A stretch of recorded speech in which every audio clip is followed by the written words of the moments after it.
Hello, my name is Abigail. On the morning of my sister's wedding, my own father looked me in the eye and said, "We'd prefer a peaceful day without you." I didn't beg. I set the centerpieces down, grabbed my folder of receipts, and walked out as the door slammed like a verdict. But the silence that followed was heavier than any shout. My parents cut me out of photos, stripped my credit, and even claimed the necklace I bought was theirs. How far will a family go to erase one of their own? And what happens when the one they erase decides to keep every record? I'm Abigail, the youngest in my family, and I live in Asheville, North Carolina, the kind of place where the church bulletin doubles as a town square and people measure seasons by potlucks and football schedules. Around here, folks like to say, family ought to be your backbone, not your burden. I've repeated that line to myself for years, as if saying it often enough might make it true. 1 week before my sister's wedding, I was still arranging flowers, balancing vendor timelines, and keeping my voice even, the way you do when your hands are full and your heart has learned to keep quiet. The house smelled like lemon polish and new candles. The dining room table sat under a runner I ironed at midnight, and my mother's voice carried from the kitchen as she checked the seating chart, her pen tapping like a metronome. On paper, I was helping. In reality, I was doing what I always did, holding the seams together so nobody had to see how quickly they'd come apart if I let go.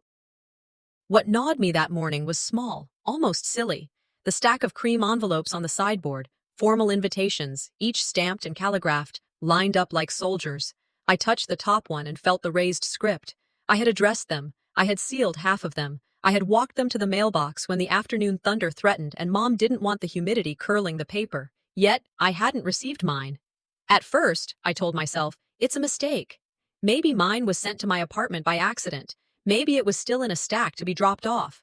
But in my family, mistakes had a way of telling the truth before people did. A small omission here, a quiet reassignment there. I set down my coffee and told myself to breathe. If I mattered, I would not have to search for proof. It became impossible to ignore at the church hall later that afternoon. The volunteer coordinator, the kind woman who runs every bridal shower circle in town, had the master list on a clipboard. I stepped close to help set out votive candles and glanced, not snooping, just curious enough to confirm what my gut already knew. Alphabetical by last name, row after row. Couples together, single guests aligned beneath. I traced with a finger until the B's ended. I started again. No, Abigail, our last name.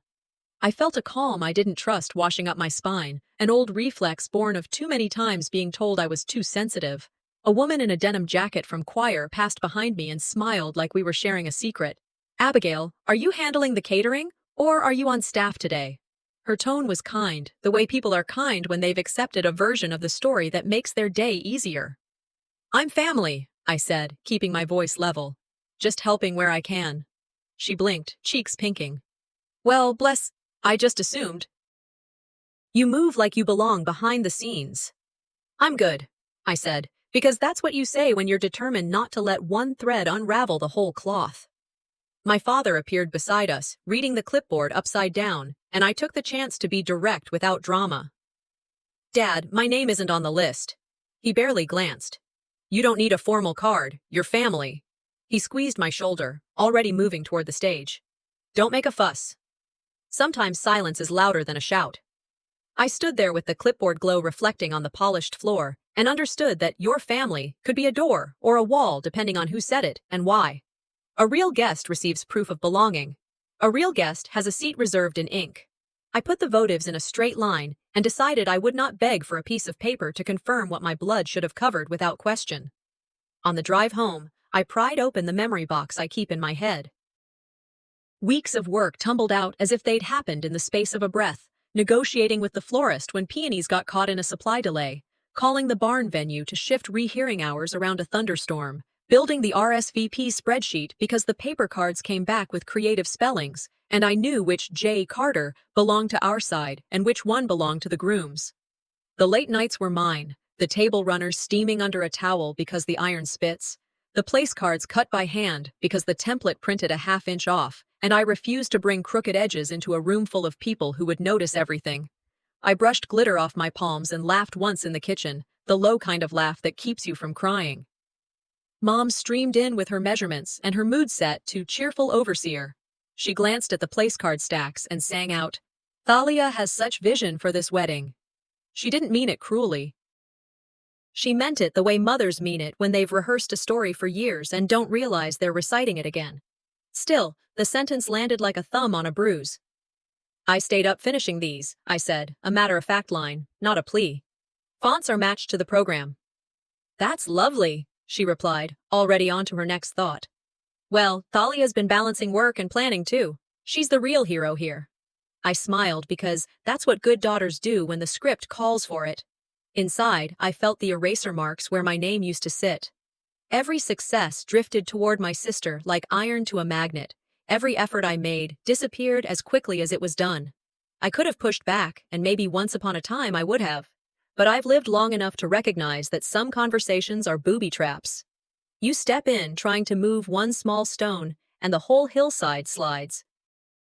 So I rinsed the glue from my fingers and thought about what older folks in our town used to say. Good fences make good neighbors. Boundaries don't have to be loud. They can be a gentle hand closing a cabinet no one else notices. They can be a note in your phone titled "What I Paid For," with line items and confirmation numbers, and a screenshot of the coordinator label that magically appeared by my name at rehearsal. I wasn't gathering ammunition. I was gathering clarity.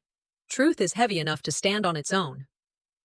The next day, I took the last of the votives to the barn venue and walked through the space with the manager, an even-tempered woman who has watched more families implode than she cares to count.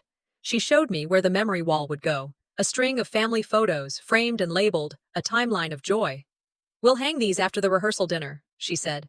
Leaves room for last-minute edits. Edits, I repeated, and she caught the tone. It's not always malicious, she offered. Sometimes people don't realize what a cut frame says. I nodded, because I'm not naive. In a town like ours, the picture people share becomes the history they believe. I told her I'd bring the box of decor by Friday and keep my phone on in case of weather. She thanked me the way professionals do when they recognize another adult doing adult work without demanding a parade. At home, the runner dried smooth. I stacked the name tents by table and stood back like a carpenter measuring a straight wall. I poured myself coffee and phoned the DJ to confirm his power cords wouldn't fight the barn's old outlets. When I hung up, I caught my reflection in the kitchen window. Me, hair tied back, sleeves rolled, a woman who has been invisible long enough to master the art of being seen by herself first. That evening, my aunt stopped by with an armful of ribbon and a heart full of other people's business. She touched the satin and sighed like it carried the weight of our lineage. Your mother says Thalia has quite the eye, she murmured. She has many things, I said lightly, refusing to give the sentence more space than it deserved. You know how it is, she added, lowering her voice. Every family has one that stirs the pot. I looked at the ribbon in her hands and then at mine, sticky from double-sided tape. Sometimes the pot stirs itself, I answered. Sometimes we're just the ones holding the spoon. She didn't respond, which was its own answer. When she left, I wrote a line in my notebook. It's one thing to be overlooked, it's another to be deliberately erased. That line steadied me as surely as the countertop under my palms. There's a kind of sorrow that doesn't burn. It hardens. It turns skill into muscle and muscle into habit. Mine is this. I show up, I make the thing work, and I do it without demanding applause. But a habit can become a trap when the people around you require silence as proof of love. That week taught me the difference.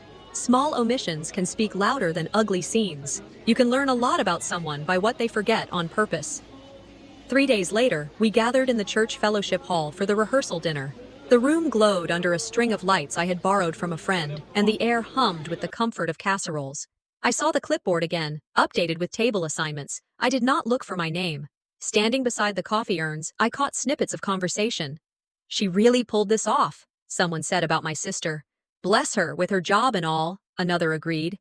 No one was being cruel. They were being efficient, sliding praise along well-worn rails. When people have a picture they like, they keep coloring inside the lines. Mom swanned by, cheeks bright. Abigail, run through the dessert tray count with me. 24 slices of lemon, 28 chocolate, 6 gluten-free, I recited. I added a few extra because Mr. Avery takes seconds. She smiled, already turning. Your sister thought of everything. I folded my hands to keep from answering. This was the pattern, and I had a choice. Fight the ocean with a bucket or let the tide show me the shore. I placed another set of forks by the cake and plotted practical steps, not speeches. I would confirm the invoice queue in the morning. I would ask the venue to send all last charges to me by email. I would document without fanfare. It didn't matter if anyone else admitted what they had done. I would act like a woman who understood her own value. As folks lined up with plates, the choir lady from earlier touched my arm. "You sure you're not staff?" she whispered, half teasing, half curious, like the world made more sense that way. I leaned closer so she could hear me over the clatter. "I'm the sister," I said, "and I'm paying attention." She blinked at the calm in my voice. That's the thing about being underestimated. It gives you room to maneuver. By the time we packed the last serving spoon, the candles had burned down to nubs and the halls had grown quiet. I placed the extra votives in a box and wiped down the table where the clipboard had rested, the wood warm under my palm. The stack of cream envelopes sat under the string lights, still perfectly squared. I watched the glow cool across them like a promise made to someone else. I drove home through a light rain, wipers ticking time, and thought about the way small actions add up. You can't always prevent an omission, but you can decide what it teaches you. The lesson for me was simple. I would stop asking to be counted by people who built their math around leaving me out. I would build something that didn't require anyone's permission to exist. When I set my keys in the bowl by my door, the apartment greeted me with its ordinary peace. A lamp left on in the corner, the faint scent of laundry, the quiet that belongs to a person who answers to herself. I put the notebook on the kitchen table and wrote a final line for the day, underlining it once so my future self would see it when she needed it most. What I didn't know then was that this omission wasn't the end. It was only the first cut in a wound they'd soon drive deeper. When my father finally spoke up, his words would cut deeper than any omission on a piece of paper. "Abigail, we'd prefer a peaceful day without you." My father said it like a man asking someone to pass the salt, low, steady, certain it would be done. We were in the church hall, early evening, 3 days before the wedding. Silverware tapped porcelain.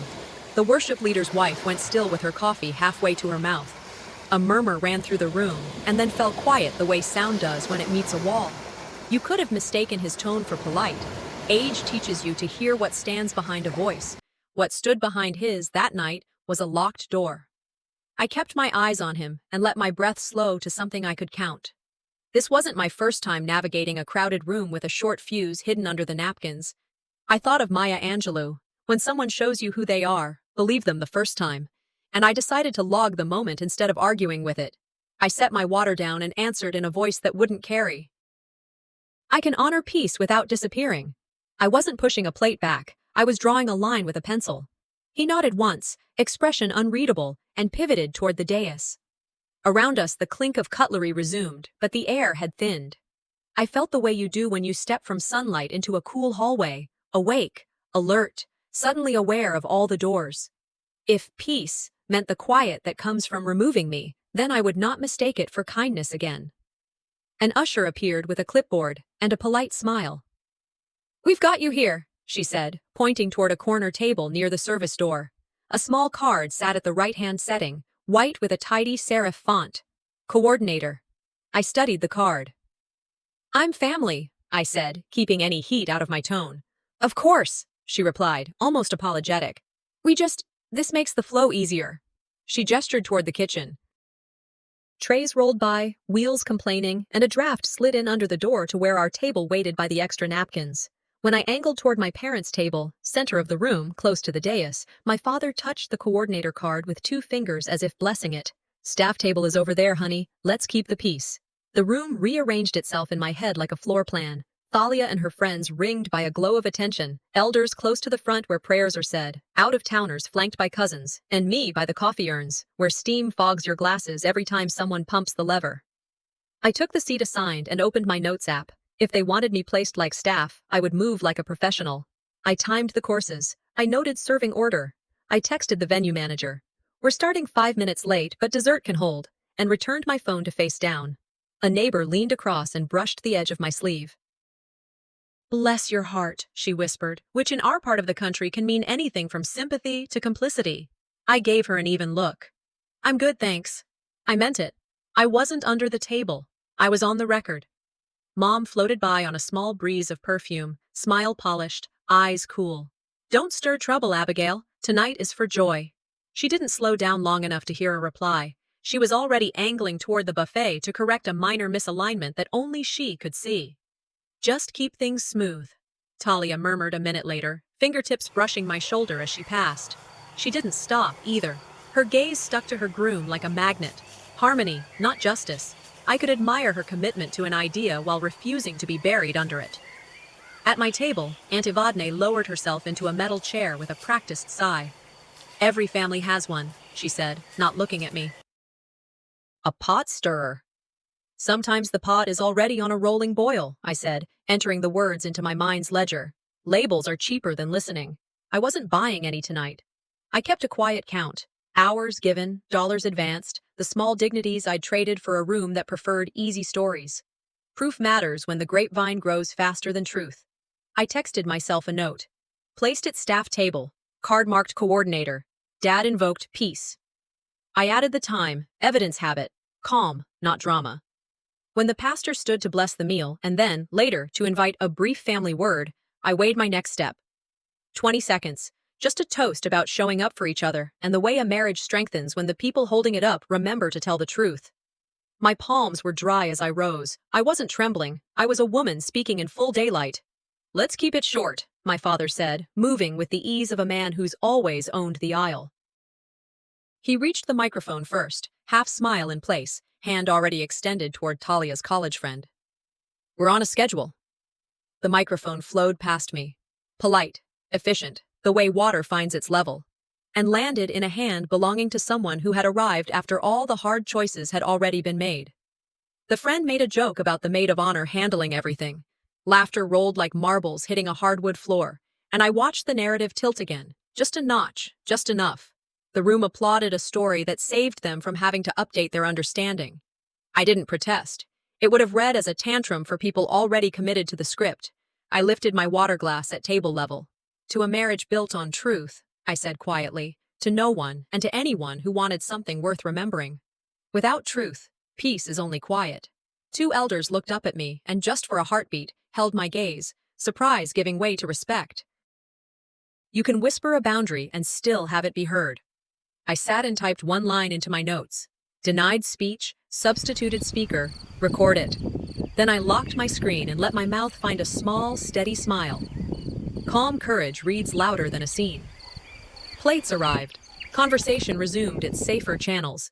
Vacation plans, church projects, the miracle of the weather holding for Saturday. Mom drifted past again with a fresh instruction disguised as a question. Abigail, did you double-check the coffee urns? Full and hot, I said, because they were. I was doing the job they'd written on a card whether or not I was paid to do it. And I was rewriting a different kind of card where they couldn't see. One that said, I belonged to myself. I excused myself to the hallway and dialed my bank from the quiet just beyond the fire door. The rep confirmed what I needed to know. Our joint account contributions were intact, flagged for authorized use only, documentation required for any withdrawal over a threshold we had set months ago when helping with expenses started to blur into something else. Thank you, I told her, exhaling. Guardrails don't stop accidents, but they keep you in your lane when the curve surprises you. Back inside, as servers reset the coffee station for dessert, I took the coordinator card and slid it into my bag. Not as a memento, but as an artifact. Paper tells a story when people lie. I texted my sister with words that were simple enough to be heard over the noise in her head. I'm proud of you. I'll keep things smooth tonight, but I won't be erased. No exclamation points. No threat. Just clarity. She didn't respond. Clarity doesn't require a reply. Dessert came out in careful wedges. Mr. Avery did indeed return for seconds, and I made a small note of that because it pleased me to be right about the kind of details people pretend are beneath them. The air near the kitchen door stayed cool. The hum of fluorescent lights filled the spaces between conversation. Someone at the main table began a toast with an anecdote about Thalia's childhood leadership. I watched it land, neat and expected. Opposite me, a woman from the missions committee leaned in. If you were my daughter, she said in a tone that thought it was kind, I'd tell you to let it go. Nothing good comes from making waves. I'm too old, I said, to confuse still water with clean water. I let her think about that while I reached for the sugar packets and lined them up again. Mom appeared one more time as plates were gathered. Abigail, keep your phone on tonight in case we need anything. And no posts, please. Let's keep the energy peaceful.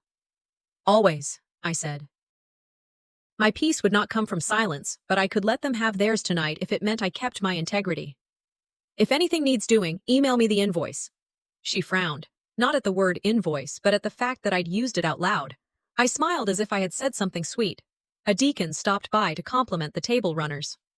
Your sister has an eye, he said, and I let it drift past me like a leaf on a slow river. She has many things, I answered, which was true. It didn't require me to disappear.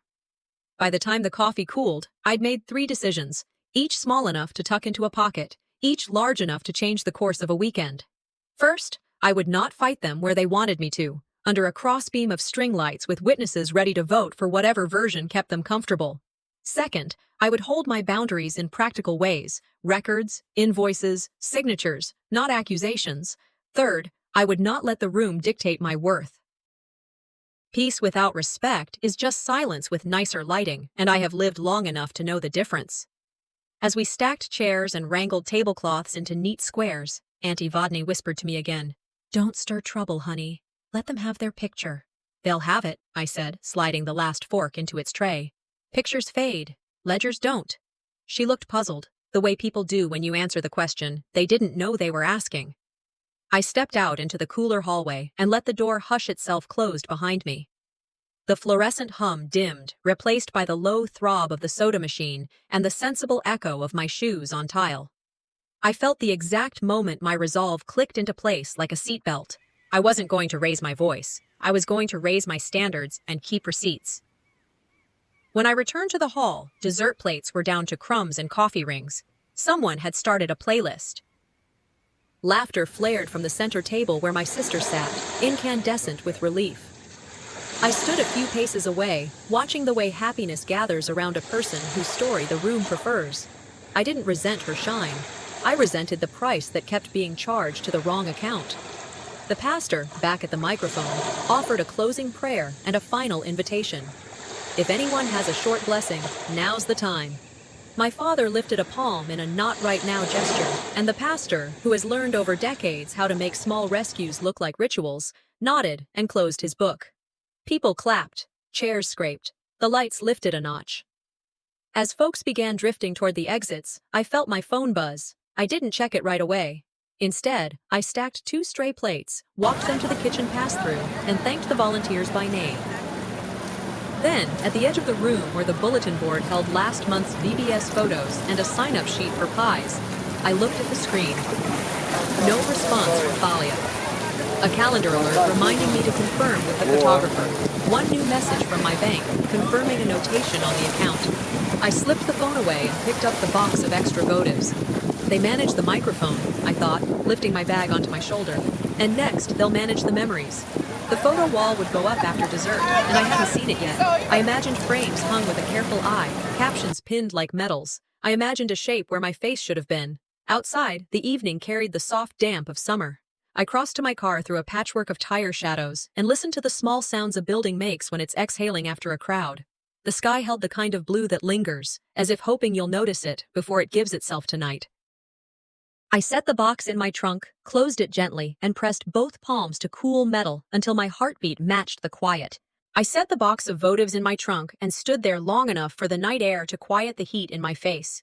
When I went back inside, the fellowship hall had thinned. The playlist was softer, the clatter mostly settled. Through the double doors, the lobby felt like a cooler pocket of air. Lemon polish, old hymnals, the faint starch of tablecloth still drying on racks. Along the far wall, volunteers were finishing a display they'd labeled in looping script, Roots Blessings. Frames of different sizes waited under warm sconces, little pools of amber light, a tidy story built out of rectangles. My name was on a small handwritten label under the board, the ink a shade lighter than the others, the card cut just shy of the same size. It wasn't nothing. It wasn't equal. A couple from the choir, the ones who never miss a church workday, drifted past arm in arm and said to each other, "Such a beautiful family." Their eyes slid over me, polite and unseeing, the way you look past a chair that's been there your whole life. In small towns, memory isn't only what happened, it's what gets displayed and who gets to tack the captions down. I moved along the wall with the careful breath you use around porcelain, ready to admire, ready to brace.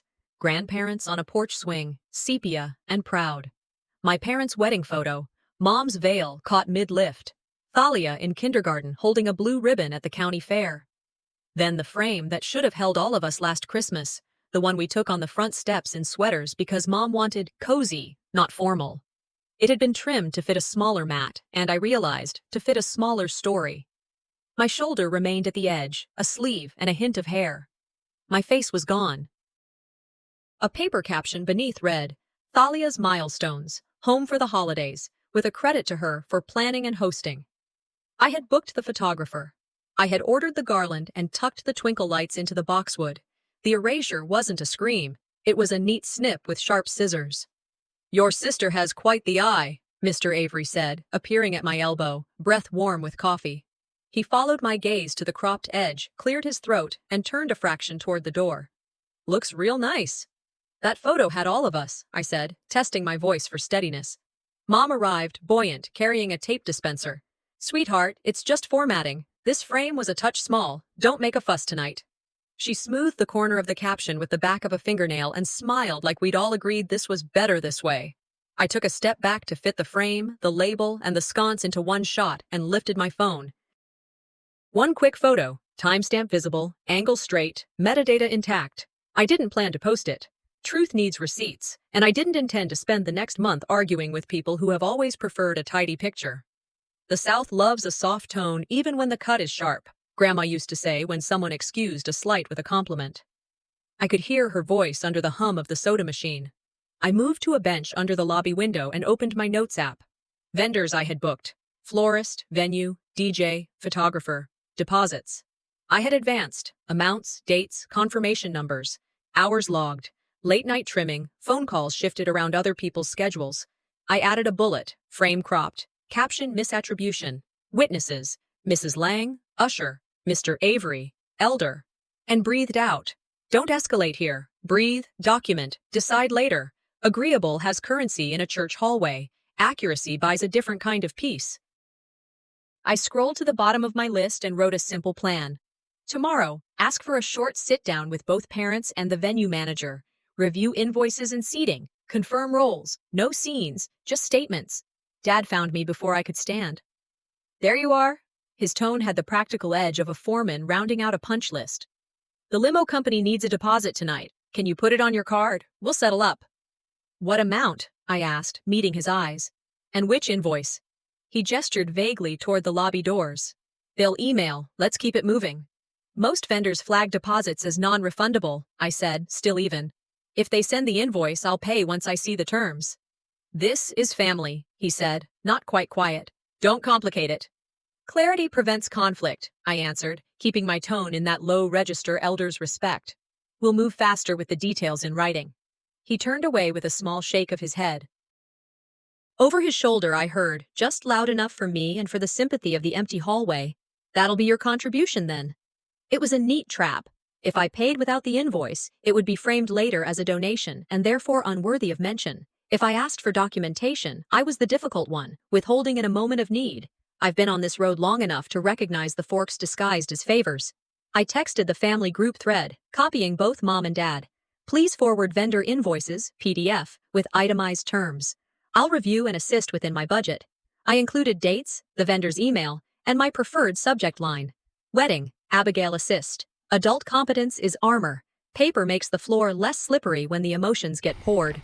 Then I slipped the coordinator card from the rehearsal dinner into a file sleeve and added it to my bag. Artifacts matter when memory gets curated by committee. The hallway emptied in stages. First the older folks with casseroles to return, then the middle-aged couples comparing weekend errands. Someone hummed a hymn near the coat rack. A teenager dragged a sack of recyclables with heroic sighs that made me smile in spite of myself. Peace settled into the shape of a building catching its breath after a big ask. I stood and made one last pass at the display. The frames glowed under their little lamps, telling the story the room preferred. They managed the microphone, I thought. Now they managed the memories. I located the venue manager in the doorway, thanked her for staying late, and asked, could we do a brief review tomorrow? Invoices, seating, final credits, 10 minutes. Of course, she said. I prefer when events have a paper spine. Her mouth tilted wryly. Saves time when people remember things differently the next day. If they agree, I said, we'll start there. If they don't, that's an answer too. Either way, she replied, you'll have clarity. The phone buzzed in my hand before I took 2 steps. Thalia's name lit the screen. The building seemed to tilt into attention, as if rafters leaned to hear. I tucked the folder under my arm, straightened my jacket, and opened the message. Just stay away, Abby. 5 words. No greeting, no punctuation beyond the ellipsis my sister always uses when she wants to sound gentle while delivering a decision. The timing was surgical. Dessert cleared, frames hung, the last prayer said, keep the peace, keep the story. I typed a response and erased it twice. I wasn't going to litigate by text in a church lobby. I copied the message into my notes, added the time, and put the phone down on the bench beside me to feel the wood under my palm. Forgiveness is a personal choice. Access is a policy. Tonight, I needed policies. Mom came out from the hall with a stack of table numbers and a smile that could be printed for the program. There you are, she said, as if I had been misplacing myself all evening. We're nearly done. Doesn't everything look lovely? It looks exactly like you wanted, I said, and watched her mouth relax into satisfaction. She shifted the stack from one hip to the other. About the limo. He can't hold it without something tonight. Have them email the invoice, I said again, gentler this time, as if we were agreeing. I'll take care of it once I've read the terms. Always with the terms, she answered, not unkindly, and then tilted her head, a motion so soft it barely moved the hair near her temple. You know how you can be, Abigail. I do, I said. It's why I get things done that stay done. She laughed lightly, the way people laugh to end a conversation on their own cue, and carried the table numbers back inside. When she was gone, I leaned into the window and caught my reflection in the sconce's glow. Calm face, steady shoulders. I looked like a woman with a plan, not a child waiting for permission. Dad returned as I slid my bag strap up my arm. You leaving? I am. We'll see you tomorrow, he said in a voice that didn't ask. If you'll sit down with the manager and me, I replied. For 10 minutes. Invoices. Seating. Credits. He took a breath too quickly, as if air had turned to gravel. Don't turn this into work. It became work when the captions did, I said quietly. 10 minutes saves us hours later. He shook his head again, familiar dismissal, and walked back into the hall where laughter had picked up like a held breath finally released. I stood in the doorway long enough to take in the shape of the room. My sister glowing at the center, my parents aligned like bookends, the frames catching light like trophies. Then I stepped into the hall's quieter margin where the bulletin board held its notices, pie sign-ups, choir practice, a flyer for blood pressure checks. On the bench, my phone buzzed again. Thalia's name. The second message was longer, but not by much. Please, don't complicate things. It's smoother this way. I pressed the back of the phone to the cool varnish and let my pulse settle. I wrote her 2 lines and deleted them both. I took a picture of the Roots Blessings banner so I wouldn't second-guess the font when I thought about it later. Then I slid the phone into my bag with the coordinator card and the notes I'd made and walked to the door, where a volunteer held it for me with the kind of kindness that expects no thanks. Outside, the parking lot had that hollowed-out quiet you get after fellowship night, the echo of a hymn in steel and asphalt. I crossed to my car and loaded the folder on the passenger seat, the edges squared. The plan was simple enough to memorize. Tomorrow, ask for 10 minutes, move only with invoices, keep my boundaries where paper can defend them. As I drove away, I caught one last glimpse of the lobby through the glass, the frames now fully lit, the story they told already cooling into something people could point to later and say, see, that's how it was. Back at my apartment, the lamp on the end table threw a soft circle over the kitchen. I set the folder down, lined up my pen beside it, and wrote a single sentence on a sticky note to myself. Don't fight for the frame, own the negatives. Then I turned off the light and let the day end where it should, on my terms, in my space, with a plan sturdy enough to hold. Just stay away, Abby. My sister's text glowed on the screen like a porch light nobody intends to open the door under. 5 words, no greeting, no context, the ellipsis doing the work of a sigh. The timestamp landed exactly after the toasts and before the photo wall went live. That wasn't coincidence, it was choreography. I stood in the side hallway between the fellowship hall and the lobby, fluorescence humming, soda machine cooling itself with small, stubborn breaths, and read it twice. Avoidance dressed as keeping the peace is still exclusion. I've learned to call things by their right names. I typed a sentence and deleted it. Then another, and deleted that too. I don't argue by text in church hallways. Written records matter. Midnight escalation rarely helps anyone sleep. If it isn't kind and clear, my grandmother used to say, let it cool overnight. I slid the phone into my palm and let my pulse catch up to my breathing. Terms, not tears. That would be the morning's work. Tonight, I would finish my list and go home with my dignity uncreased. Footsteps softened behind me. Aunt Evadne touched my sleeve with 2 fingers, as if I were a fragile dish she'd promised to return. Don't stir trouble, honey. Tonight is for joy. Her eyes flicked toward the sanctuary door, where laughter lifted and fell like a tide on a calm day. Truth doesn't ruin joy, I said evenly. It makes it sturdy. She tried to hold my gaze, then looked past me at the bulletin board announcements. You know how your mother is. When people say that, what they mean is, I've chosen comfort over courage. She patted my arm and moved away, relieved to have said something that sounded like kindness without taking any risk. I watched her go and wrote the sentence in my notes app. Date, time, place, exact phrase. Because memory gets curated in families like ours, and facts deserve their own shelf. Sorrow lifted like fog, leaving the edges of resolve. If the people who saw wouldn't speak, I would speak precisely. I opened the draft email I'd started in the car and built its spine, title first. Logistics respect. CC. Both parents and the venue manager. Bullets, not paragraphs. Invoices in PDF. Seating clarified. My role defined. No labels like coordinator unless contracted and paid. One plain line to end it. I will attend as family or withdraw entirely. I will not serve while being erased. I attached the screenshot of the cropped photo, the picture of the coordinator place card, the time-stamped note about the microphone. Receipts, not rants. I scheduled the send for 8:15 a.m. Business hours, cool head. The hallway door breathed a draft. I stepped outside into the parking lot, where the night held a hint of rain and the last of the fellowship dishes clinked in someone's trunk. I called Thalia. No text sparring. I wanted her voice. She answered on speaker, the small echo of a kitchen tile bouncing back at me. Corin, her fiancé, must have been nearby. Hey, she said, cautious, like a person who opens the door with the chain still on. I'm not here to ruin your day, I began.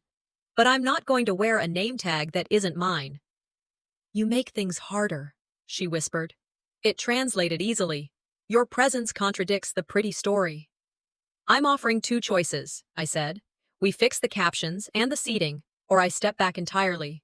Your call by noon tomorrow. Corin's voice came faintly. We appreciate the help. The kind of sentence people use to keep the conversation polite while avoiding its point. Clarity prevents conflict, I said. I won't repeat myself 12 times. I said the terms once more, slower, then ended the call. Adults repeat terms once. Begging is how you train people to ignore you. A pair of churchwomen walked past toward their cars, smiling with the sweetness that stings. Bless your heart, one said. Kind tone, cruel utility. You too, I said, not slowing.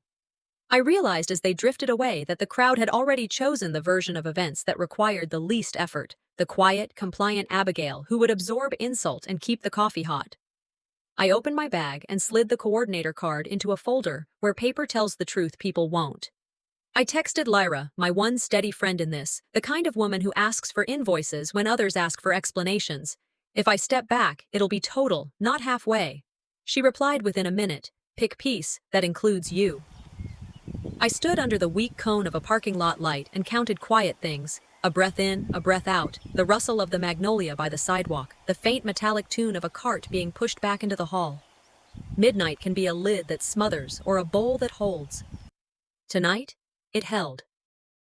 I locked the folder, put it on the passenger seat, and loaded the last box of decor I'd paid for with my own card. If they wanted me gone, my purchases would go with me. I practiced the only line I planned to say out loud if I needed to. Clarity prevents conflict.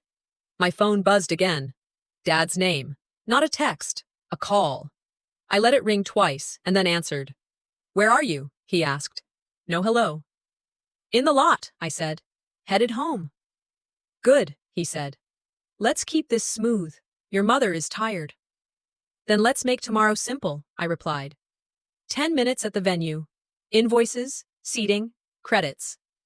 You're turning this into work, he said, as if the word itself were an accusation. It became work when the captions gave my contributions a new owner, I said. I kept my tone level enough to set a glass on. I'll be at the barn at 10. A breath. We'll see, he said. Which in our family is how you say no without taking responsibility for saying it. I'll be there, I repeated. If you choose not to come, that's still an answer. He cleared his throat, not pleased by the boundaries, and told me to drive safe. The call clicked off. My hands were steady on the wheel before I slid the key in the ignition. I drove the familiar curve out of the church lot and took the long way home, letting the radio fill the car with old gospel harmonies that land like clean linen on a clothesline. By the time I parked, drizzle had started, a lacework on the windshield. Inside my apartment, I did what I always do when the day has mined my patience. I made it small. I rinsed a glass and set it upside down on the rack. I put my bag on a chair and lined the folder square with the table edge. I checked that the 8:15 a.m. email was still scheduled, reread each bullet, and resisted the itch to add adjectives. Facts breathe better without decoration. I turned my phone face down and let the room be quiet around me. Sleep came too thin. Sometime before dawn, I woke with the shape of the 5 words pulsing behind my eyes. Just, stay away, Abby, and decided to answer them without making any sound. I walked the plan again in my head. Short meeting, paper spine, a yes or a no that could stand up by itself. If the answer was silence, that would be a kind of yes to something else. At 7, I brewed coffee and opened my laptop to confirm every attachment. The cropped frame photo, the coordinator card, a 1-page summary of what I had paid and when. I added a short line above the bullets. Good fences make good neighbors, because an old poem can do the work of a warning without sounding like a threat. Then I waited. At 8:15, the email left with the softness of a cat stepping through a doorway. By 9, I had the car loaded, the folder, a jacket warm from the back of a chair, the box of votives I refused to donate twice. The clouds had pulled back, letting a practical light through. I drove to the barn, tires whispering on wet asphalt, and felt the click of my resolve all over again, as if each breath affirmed the decision I'd made to stop asking permission to exist. Before I got out, I checked the thread with Thalia. Nothing since the ellipsis. I typed a line. I'm at the venue at 10. I'll accept either path you choose. And sent it. No plea. No scold. Just a map pin. Inside, the venue manager had set a small table by the office door with 2 chairs and a pen that wrote without scratching. 10 minutes, she said, practical as stoneware. No interruptions. I'll be here. Thank you, I said. Paper spine? She smiled. Saves time. Mom's text arrived as I put the folder down. Running late. Dad's followed. Let's circle by phone. I looked at the manager, who raised an eyebrow as if to say, that's an answer. I wrote one line back to both. I'm available in person until 10:20. After that, invoices only by email. At 10:05, Aunt Abigail shuffled in like a messenger who didn't want the job. They're not coming, she said, and set her purse on the floor as if it were heavy. Your mother's head is pounding. Your father says the seating's already fine. The seating is clear, I said. The credits are not. Don't stir trouble, she whispered, for the second time in 2 days, a spell she believed kept storms away. Trouble is what happens when people lie in public, I said gently. I'm offering a way to tell the truth without any spectacle. She looked at the manager, then at me. You know how it is, she said again, helpless, and left with the relief of a person who can finally say, I tried. At 10:20, I zipped the folder and stood. Invoices only, I told the manager, who nodded and wrote the note on a sticky for her file. Client requests vendor documentation, no verbal changes. I thanked her and stepped into daylight that smelled like damp straw and asphalt warming up. In the parking lot, I paused with my hand on the car door and let the morning decide its own meaning. I could feel the old pattern trying to summon me back. Call again, try harder, go softer, compromise for the sake of the photograph. Not today, I said aloud, to the air and to the habit. Pick peace that includes you. Lyra's line fit my mouth like a well-made tool. My phone lit up with Dad's name again. I answered on the second ring. We're not doing this in public, he said. We're not, I agreed. We're doing it on paper. You're making a mess, he said. I'm organizing one, I replied. Then I'm cleaning up what belongs to me and leaving the rest in the lost and found. He didn't speak for a breath. We'd prefer a peaceful day without you. I heard you the first time, I said. And I believed you. I wasn't angry. I was done borrowing silence and calling it love. If you walk away, he began. If you publish lies, I said, I correct them. I closed my eyes and let my voice land softly. If you want quiet, you can have it. You don't get me and the lie at the same time. He exhaled like air leaving a tire. Drive safe. I always do, I said, and ended the call. The sky had brightened, and somewhere in the field beyond the barn, a bird called once, twice, 3 times. I put the key in the ignition, the folder on the seat beside me, and said the line I'd practiced, just to hear it in the space I controlled. Clarity prevents conflict. The words steadied. The plan held. If they wanted a peaceful day without me, they were about to say it out loud. We ended the day where my mother likes to end most things, around her dining table, lights a notch brighter than comfortable, candles lit even when nobody needs them, a table runner pressed thin as paper. The rehearsal dinner had spilled from church to the house the way our family has always preferred. Public pleasantries first, private verdicts second.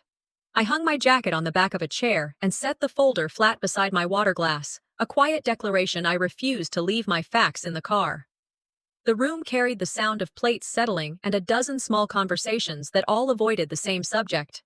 I could feel my sister's relief traveling the length of the table like warm air.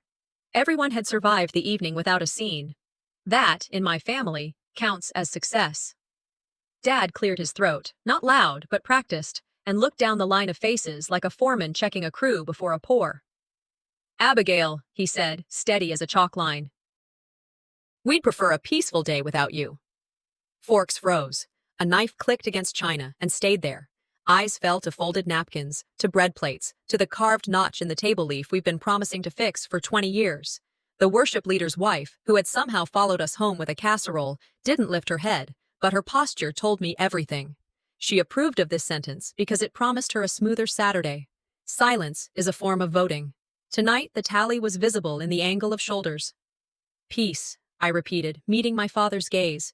You can have peace without me disappearing. My voice stayed even. I wasn't asking a question. I was drawing a map. You always complicate things, he replied, eyes sharpening the way they do when a board won't sit square. Why risk your sister's happiness? Mom glanced at the ceiling as if the plaster might offer assistance. Sweetheart, you're dramatic. Please don't ruin this. Across from me, Talia kept her eyes on her napkin and smoothed it with 2 fingers like a fresh printed program. I waited for her to say anything, one word even, but she chose the comfort of quiet. Betrayal doesn't always slam a door. Sometimes it lowers its gaze. For what it's worth, a guest near the end murmured, maybe she should step back. It would simplify the day. There it was, the room's wish, spoken in the tone of people who mistake tidy for true. I let the ache pass through, not set up house. I never gave anybody trouble, I said, laying the line on the table like a level. I told the truth and they thought it was trouble. I thought of Truman and his plain way of saying it. Old sentences survive because they fit new rooms. Dad exhaled, slow, disappointed. Mom reached for the water pitcher and didn't look at me as she poured. Let's be gracious, Abigail, she said, which in our family is code for stop existing where we can see you. I felt the pull to argue and refused it. Adults don't shout when a ledger will do. I made a mark in my head where the sentence had landed and stood. Excuse me, I said, voice smooth enough to pass through a screen without snagging. I walked to the entryway and came back with the box I'd carried in earlier. The one with the centerpieces I had sourced when peonies went scarce and budgets moved like fence posts in red clay. I set the box on the dining table, not hard, not theatrical, just enough weight to speak. For Jenny, I said, each word clear. My last gift. Under the chandelier, the glass orbs threw small, scattered lights across the table runner. I'd chosen them because they made the dullest corner look like a lake at dusk. Tonight they served a cleaner purpose, evidence set gently where everyone could see. Dad's jaw tightened a fraction, the only muscle in the room brave enough to move. He said nothing. That silence confirmed intent better than any lecture. Abigail, Mom warned, as if I were reaching for matches. It's simpler this way, I replied. You'll have the look you want, and I won't confuse anyone by standing where the caption says I wasn't. Mr. Avery shifted in his chair. The worship leader's wife studied her plate as if it contained instructions for dealing with daughters. Thalia's face flickered, a cloud across the moon, then settled back into the expression of someone determined to spend no capital tonight. Sometimes closure isn't a speech. It's the sound of a box being set down where a family can no longer pretend they didn't see it. I slid the receipt into my pocket, added its number to the mental column already full with proofs, and straightened. "You're making this harder than it needs to be," Dad said, tone back to business. "Clarity makes tomorrow easier," I said. "You asked for peace. I'm delivering exactly what you ordered." Mom pressed her napkin to her mouth. "You could be gracious," she said through linen. "Graciousness without truth," I said gently, "is theater." I lifted my coat from the chair and felt every eye choose a story. Pity, judgment, relief. It's remarkable how much narrative can fit into the glance of a person you've known since childhood. I gathered my folder, manila, edges squared, name written on the tab in the hand I use when forms matter, and tucked it under my arm. "Abigail," Talia said finally, so quietly I could have pretended I hadn't heard. "Maybe we can fix the captions and the seating," I finished for her. "Or I step back entirely, your choice by noon." Her throat bobbed once. She didn't answer. An unanswered boundary is still a boundary. I moved toward the door. The house felt smaller than its square footage, heavy with the kind of hush people mislabel as peace because they've forgotten what honest air feels like.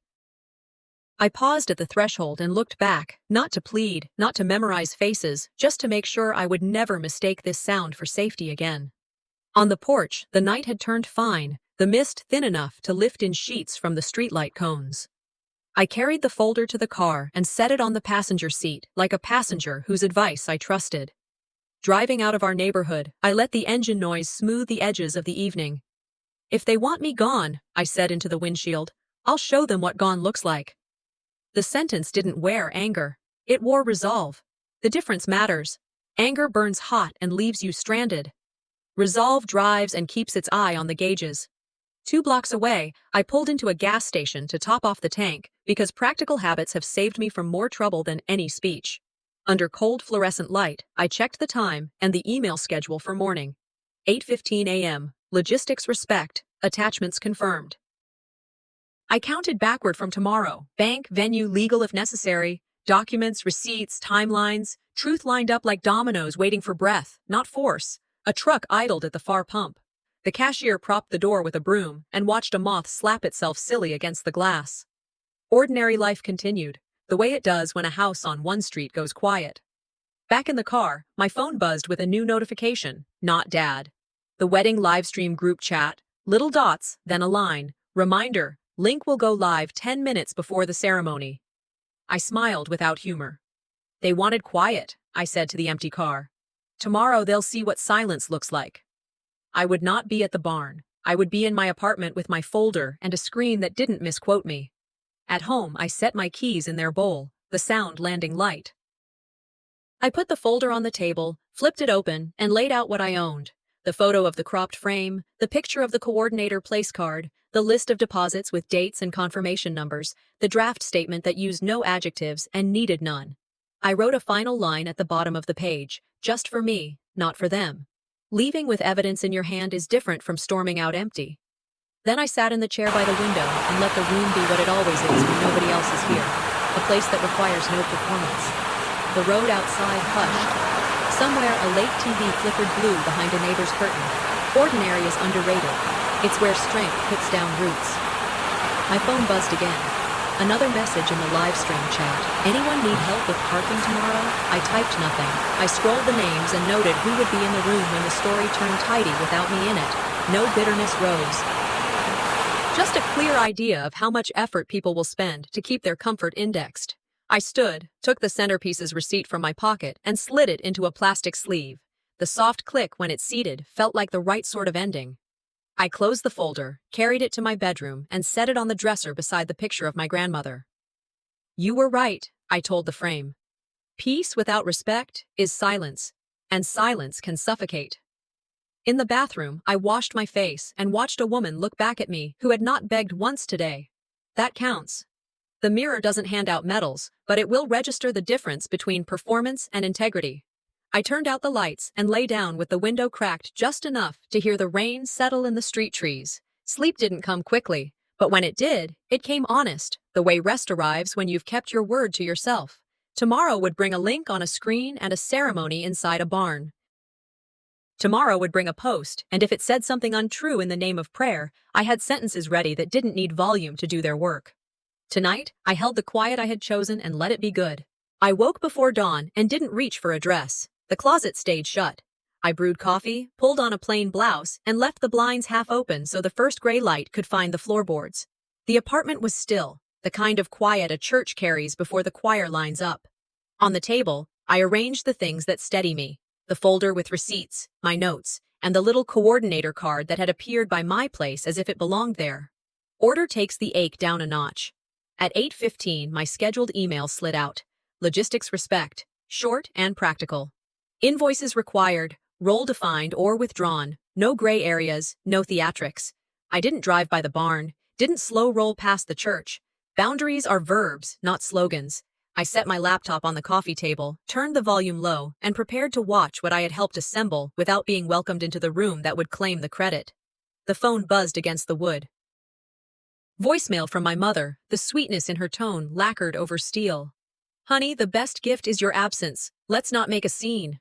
The words had been sanded smooth, but they were still a blade. A second hit arrived before the echo faded. Thalia's text. "It's smoother this way. Please don't come." Two voices, same message, disappear and do it nicely. I didn't answer either. Documentation over debate. I transcribed the voicemail, saved the audio, and screenshotted the text with its timestamp and the tiny delivered dot. Not my first rodeo. You don't argue with a narrative that's already been printed on the program. You keep your own record. I tapped the livestream link from the church Facebook group at 10 till the hour. The view spun and then settled into a shaky phone shot. White strings of fairy lights braided across a barn doorway. A ribbon of late summer sky beyond. A violin warming up on an old hymn whose edges I could hum in my sleep. Faces I knew slid in and out of the frame. The deacon with the firm handshake, Mrs. Lang shepherding elders into easier seats, a row of cousins turned out in suits they'd wear again at Christmas. I dusted those pews, bargained for those florals, argued gently about where the microphones would hum the least. It moved without me as if I had never existed. In the fast-flowing comments, a neighbor typed, "What a perfect family." I let it pass by like a leaf on water and kept my breathing even. "Hold your water," Grandma used to say when things started to tilt. It wasn't a call to swallow pain, it was a reminder that you don't need to spill to stand. Watching turned into producing. I clocked the timing, how the processional was 2 minutes tight, but the violinist patched it with an easy loop. I noted decor placement, the centerpieces I'd sourced shimmering where the light hit the glass, the table cards cut by my hand anchored neatly at each setting. My fingerprints were everywhere. My name was nowhere. I felt the humiliation in the base of my throat and let it pass through so it wouldn't lodge. Sorrow visited, took its seat, and then yielded to something more useful. The camera steadied as the officiant stepped forward. People settled with that collective rustle a crowd makes when it remembers it's part of a story bigger than itself. Thalia appeared at the threshold, beautiful in a way that had nothing to do with the caption, and everything to do with being 20 steps from a new life. The chat exploded in hearts and exclamation points. I did not resent the hearts or the beauty. I resented the cheapness of the story the room had chosen to tell to keep itself comfortable. My father entered the frame with a glass in his hand for the first toast. "Thalia brought this vision to life," he said, the words delivered with public warmth and private certainty. Applause rose like heat. I leaned closer, froze the frame long enough to capture a screenshot, time, speaker quote, evidence for later when the ledger needed balancing again. The centerpieces sparkled, obedient and dazzling. The plan worked, the credits didn't. When the camera swung wider, a glint at my sister's collarbone flashed, a sapphire pendant nested against lace. The custom setting caught the light exactly as I knew it would. I filed the detail where it belonged, not in my mouth, not on the thread, but in the packet labeled "Attribution to Correct." There are truths worth telling and truths worth timing. Truth isn't loud, it's precise. I wrote at the top of my page and let the pen underline itself. The vows were simple and earnest. They said the sentences couples say when they're making promises they believe they can keep. My eyes burned for a second, the good kind, and then cooled. I had shown up for this day in every way that mattered, but one. They had asked me to erase myself for their comfort. I had declined. You can love someone and still refuse to be the price of their peace. When the officiant pronounced them married, the video shook as the person filming swiped at a tear or at a smear on the screen.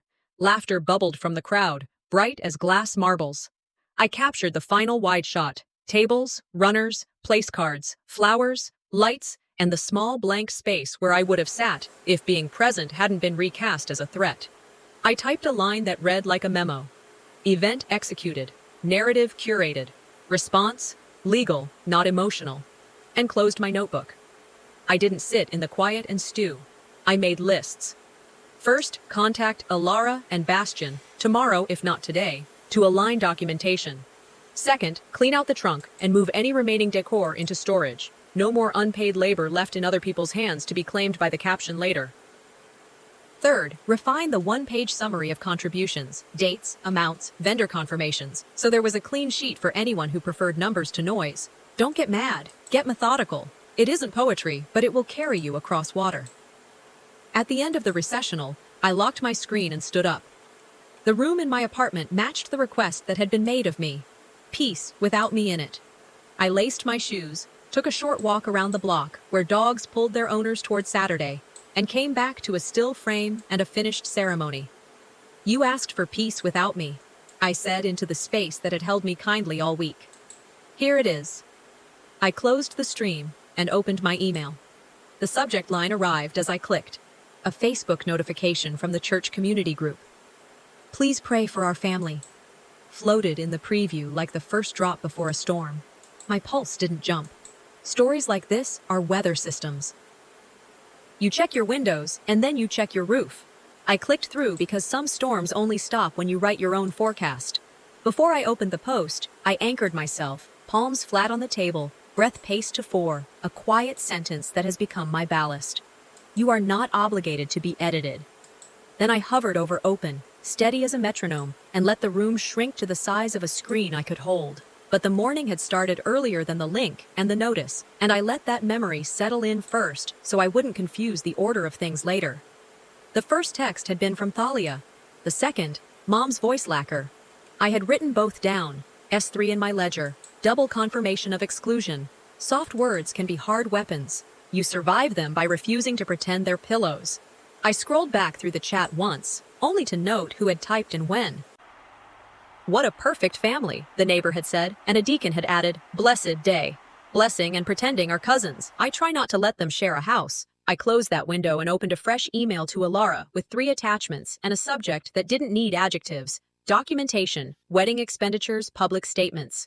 Bastian's email got a parallel packet. I typed one sentence to both.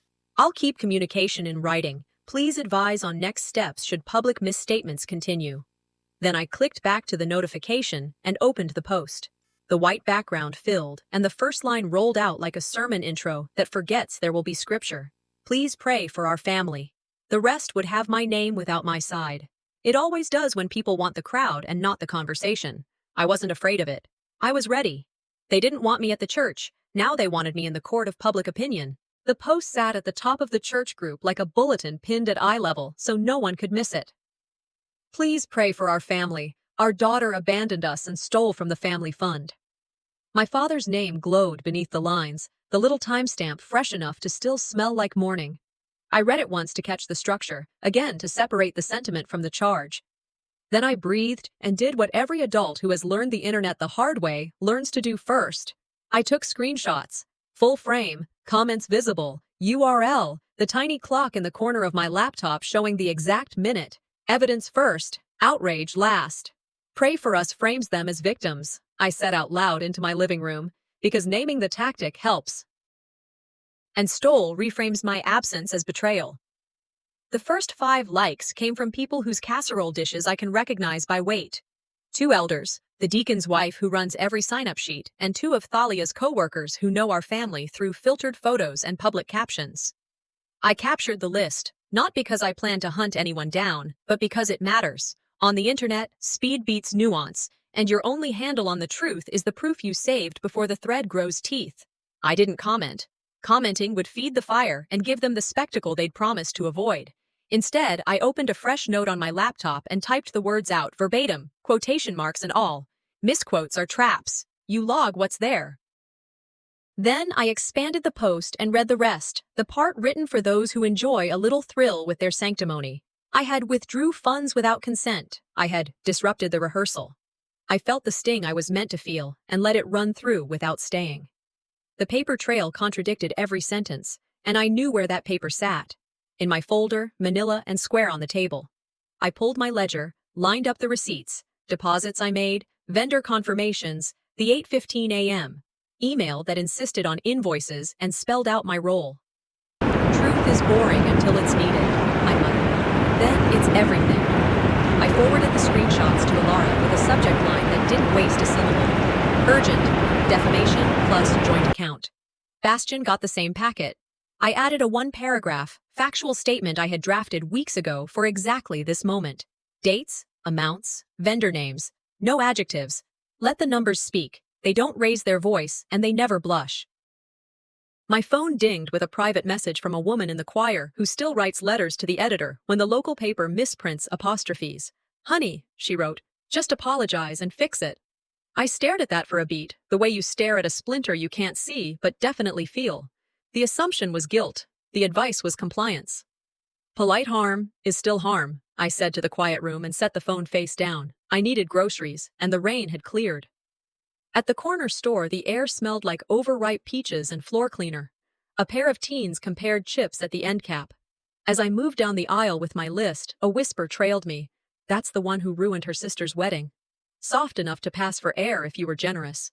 I kept my cart moving and my head level.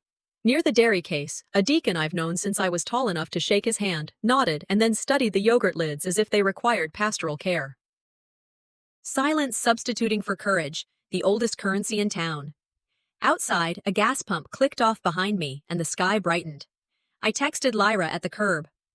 Fallout has started, she answered in a breath. Receipts talk. Breathe. I did.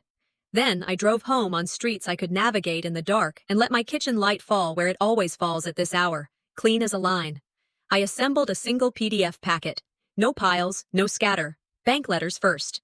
Then my contributions, dates, amounts, transaction IDs in a neat column. Next, vendor invoices and confirmations. The photo of the coordinator place card, cropped tight enough to read my name and the label. The shot of the memory wall with the trimmed frame and the caption that promoted my work to my sister's glory. I titled the cover page the way a file should be titled when you want it to do real work. For accuracy only. Wedding logistics payments. I wrote one plain sentence at the top of the email. Please cease false statements. All legitimate expenses will be honored per invoices. I CC'd the venue manager because rooms behave better when they know someone neutral is present.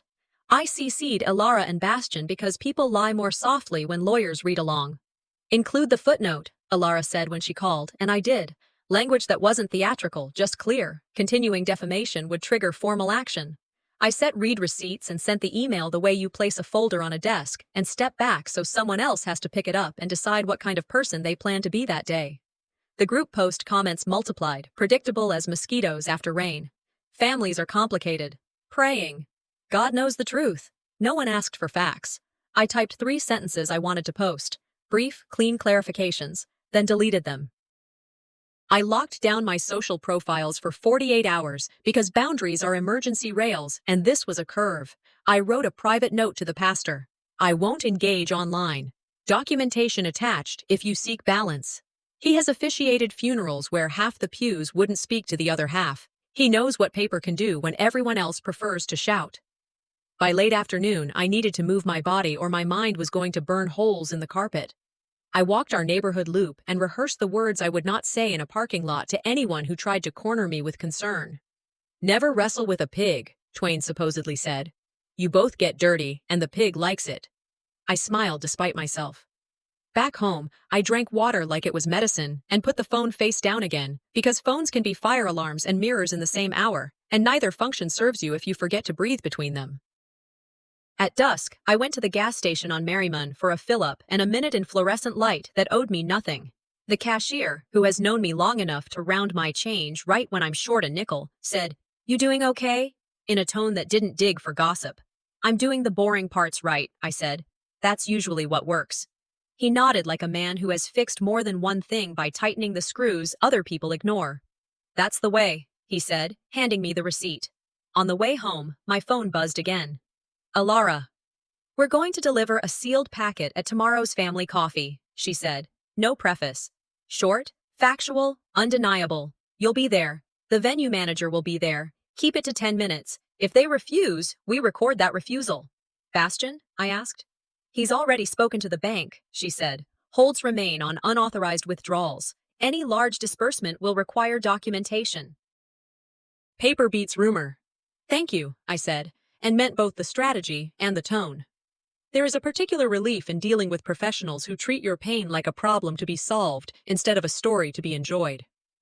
I pulled into my lot, went upstairs, and printed 2 copies of the packet.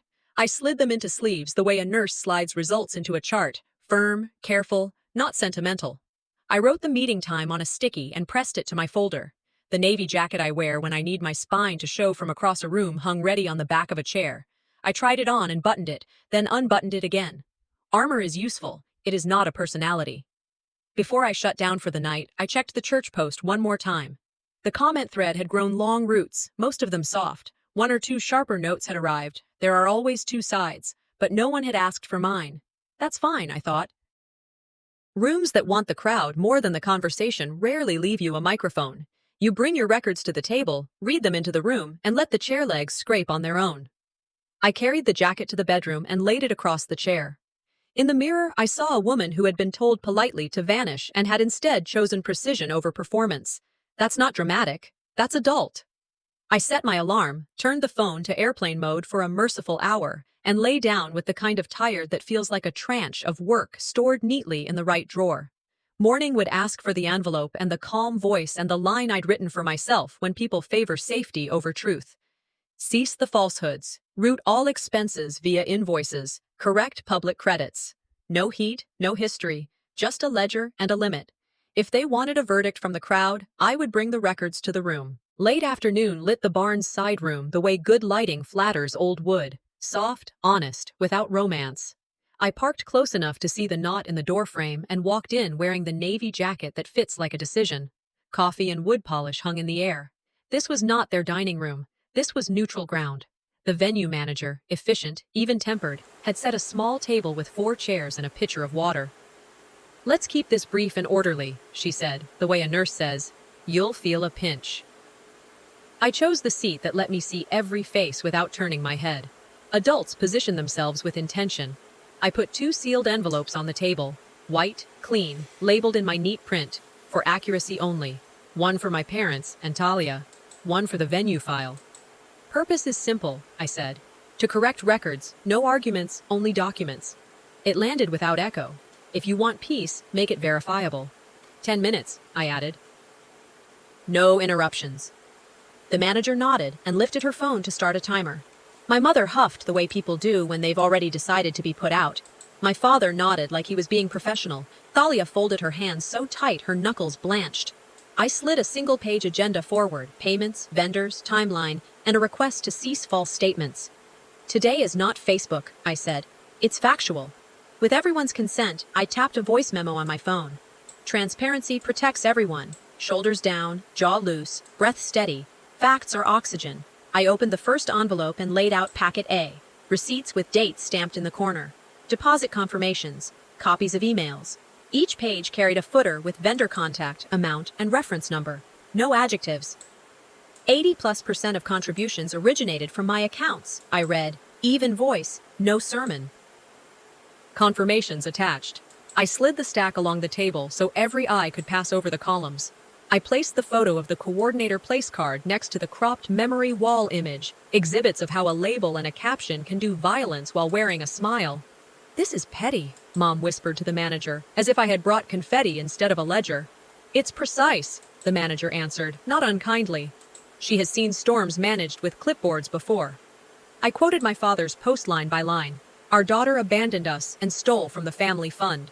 Then I set the bank letter on top, the one stating the authorized signatures and itemizing the deposits originating from my accounts.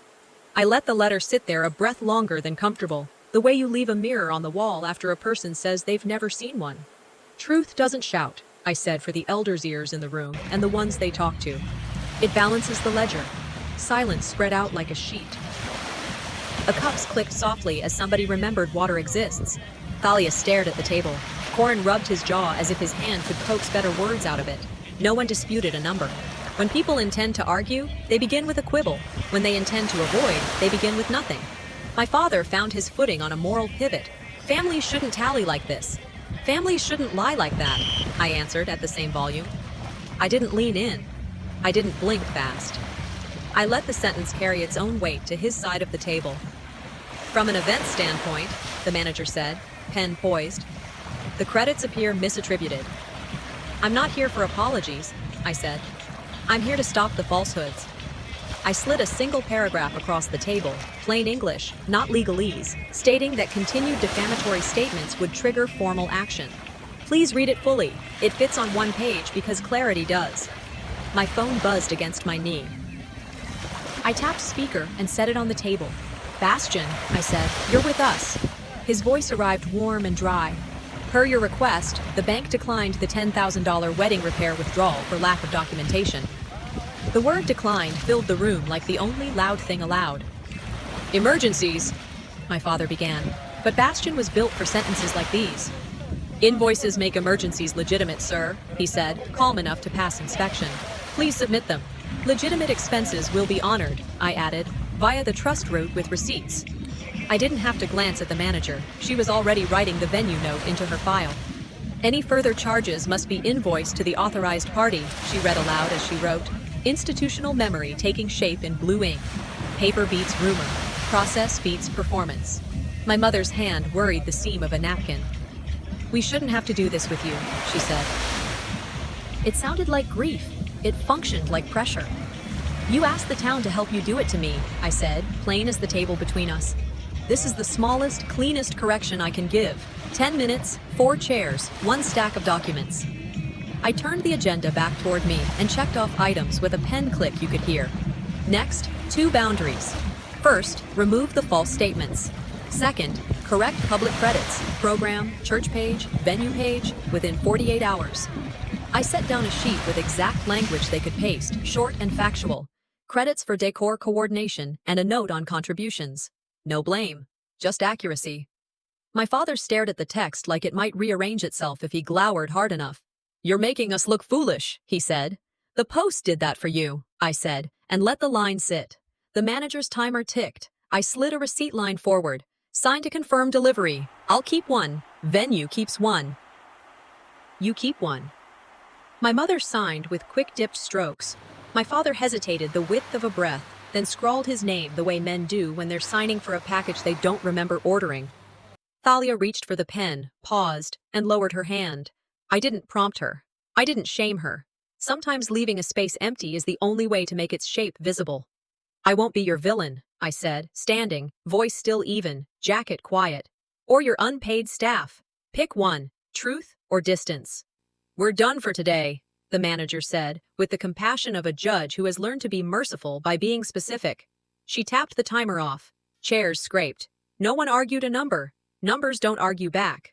Outside, the late light had turned gold around the edges and thunder mumbled far out where heat makes its own weather. My phone pinged. Post edited, the notification read. I opened the church group page. The theft line had vanished. The pray for us remained. They'd cut the sentence closest to a lawsuit and kept the one most committed to audience. Lyra's text arrived with a screenshot a second later. They blinked. Good, I wrote back. Next, we fixed the credits. Inside the folder, my voice memo saved with a chime. I scanned the signed receipt and sent it to Alara before the car door closed. Routine is armor.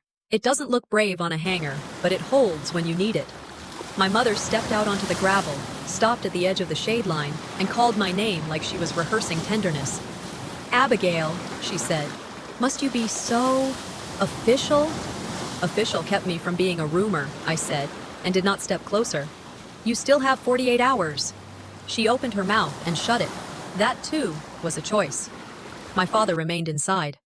I could see him through the window, a figure pressed into the woodwork of a room he wanted the town to believe he owned. He turned in the direction of the manager's desk, said something I couldn't hear, and put his hand on the back of a chair the way a person steadies himself. Thalia hovered near the doorway, eyes shining with the kind of confusion that comes when a story starts telling the truth whether you approve or not. She lifted a hand. I lifted one back. No scene, no speech, just an acknowledgement that we were standing on either side of the line I had drawn with a pen. I drove away without looking in the rear view. The phone buzzed with one more nudge. The venue's social media admin confirming receipt of the copy text and asking for the correct line of attribution. I typed it in exactly as it should have always read. Clean, simple, no flair. And added, "Thank you for correcting the record." She replied with a thumbs up and a timestamp for the update. A low roll of thunder followed me up Merriman like a drummer who understood tempo. Justice doesn't need a drumline, it survives on small, accurate strikes. At a stoplight, I opened the church page again. The edit remained. The comments below it were already pivoting. Prayer answered. God is good. As if removing a lie were a miracle and not the baseline for decency. I smiled without heat. People will always prefer a tidy testimony to a messy apology. That's a human reflex, not my burden. At home, I filed the voice memo into the folder, the signed receipt beside it, the edited post screenshot after that. I wrote one line across the top page in ink that doesn't fade. They can edit a sentence, they cannot edit the ledger. I closed the cover and flattened my palm on it until the paper warmed. Then I put the kettle on and let the water knock against metal the way relief does, not loud, but sure. In the next room, the evening news murmured something about storms moving east. I stood by the window and watched the sky sort itself into layers, blue, gray, a thin stripe of light at the horizon like a promise. Tomorrow would ask for a different correction, closer to the heart. I would be ready, not because I enjoy the fight, but because I have learned how to finish one with a line that stands on its own. By evening, the barn had gone back to being a venue, and the town had gone back to being itself. Errands and weather, and 100 ordinary kindnesses that never make it onto any page. I opened the venue's highlights and the church recap on my laptop, not to torture myself, but to do the work the morning had asked of me. First banner. My sister framed in the barn doorway, violin lights making halos of ordinary bulbs. The second photo carried a crop that knew exactly what it was doing. Collarbone tight, lace softened by bokeh, and right there, catching the string lights exactly as designed, the sapphire pendant I had chosen, paid for, and picked up the week before. The caption beneath, a gift from our loving parents. Posting times, URLs, who tagged whom. I wrote them down like a bookkeeper. Screenshots with the device clock in the corner and the page timestamps visible. Credit lines cost nothing to type and everything to bear. This was erasure dressed as sentiment, a bow stuck on theft. Trust, but verify, Reagan liked to say. I don't quote politicians for comfort, but I do quote the part where you keep the receipt. Records first, reaction later, the same rule that steadied me through Chapter 8. I pulled the folder, the one that holds things the way a ribcage holds breath. Jeweler receipt, the rush email confirming the custom setting and the pickup time, the little gift note card I had drafted and then left blank because I never found a quiet moment to tuck it into a box that wouldn't be intercepted and repurposed. I zoomed the photo, the clasp I'd chosen to avoid snagging dress lace, the bezel instead of prongs so it would sit smooth in photos. Fingerprints nobody could Photoshop away. I built a mini packet labeled pendant, attribution, receipt, SKU, email thread. Adult boundary, I would not plead for gratitude. I would correct the public record. I wrote 2 lines to the venue and the photographer, a template in clean language that wouldn't embarrass anyone for complying. For accuracy only, please update caption to read, pendant gifted by Abigail, last name, documentation attached. No exclamation points, no wounded flourishes. Miscredit was personal, which meant it demanded precision, not volume. Then the call. The jeweler answered on the second ring, a calm clerk with a voice that knows how to ease anxious hands. With consent, I recorded a memo. Confirmation of order details, insurance appraisal, and pickup time. I requested a stamped PDF invoice that read, paid by Abigail, last name, and one line, custom setting per client order. She sent it before we hung up. I saved it to the packet, wrote a brief cover note, for accuracy only, please update caption, and emailed the correction to the photographer, the venue social admin, and the church media lead. CC, my parents and Thalia, same distribution logic as yesterday. Please correct credit to gift from Abigail, documentation attached. I set red receipts and a 24-hour follow-up on my calendar. Adults give timelines, not tantrums. I was closing the laptop when Lyra's message pinged. You should see this, she wrote. A screenshot loaded underneath, captured without flourish. My mother's private chat to a friend. Abigail paid for most of it. Easy target. The thread scrolled on with pendant chatter. We styled the look, Mom wrote, and the friend replied with hearts as if decorating a confession made it sweet. I sat with the screen for a full minute and let my pulse slow before I moved. Forward the raw file, I texted. Not edited. Include sender, time, and chat name. Chain of custody matters. When it arrived, I filed the screenshot under 2 tabs, Attribution, Pendant, and Finance, General, and tagged it to cross-reference the ledger pages. Sometimes truth arrives by accident. Your job is to guard it, not gloat over it. I did not share the image. I slid it into the Chapter 10 packet the way a mason slides a true brick into place, flush, quiet, permanent. The addendum letter wrote itself because all it had to do was set a table I'd already built. For accuracy only, addendum, the header read. Point 1. Pendant attribution, receipt and jeweler statement attached.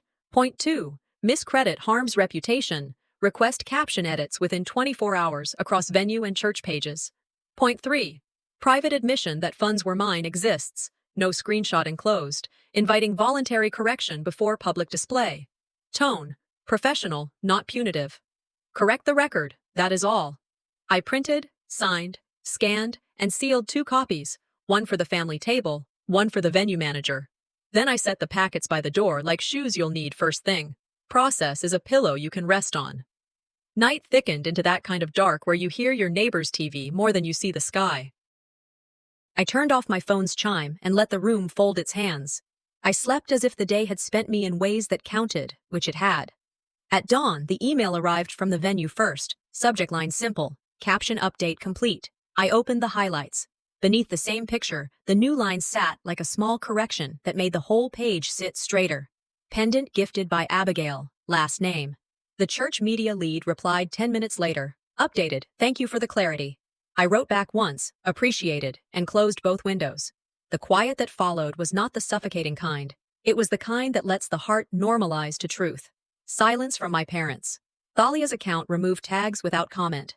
Silence is a position. I logged the changes, time, page, admin names, and marked the column partially resolved.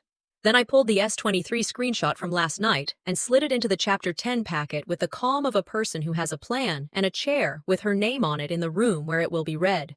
Measure twice, cut once. My grandfather used to say it over wood. I say it over words. Today's cut would be public, and it would be clean. I shrugged into the navy jacket, tucked the envelope under my arm, and locked the door behind me. The hallway smelled like someone's toast. Outside, the morning carried that crispness you get after a storm does its work. On the drive, I thought about how little a caption weighs and how much it can carry. I thought about the way a room will cheer for a sentence that spares them from rethinking who they are. Most of all, I thought about the difference between asking and requiring. How many years I'd spent learning which to use when. Today wasn't an ask. It was a requirement with exhibits. At a red light, my phone buzzed with Lyra's name. Check the church page, she wrote. I glanced when the light turned green and smiled without lowering my spine. The pendant credit was clean there too. They fixed a caption, I texted back.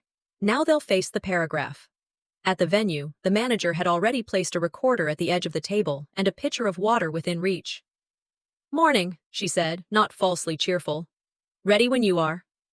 I set the envelope on the table, palmed the lower corner so it wouldn't slide, and felt the relief of being prepared. When my parents walked in, I didn't stand or sit taller. I didn't practice expressions. I set my voice to the level that carries in courtrooms and classrooms. I'm not here for poetry, I reminded myself. I'm here for sentences that hold. I'll read a short paragraph, I said when everyone had taken their seats.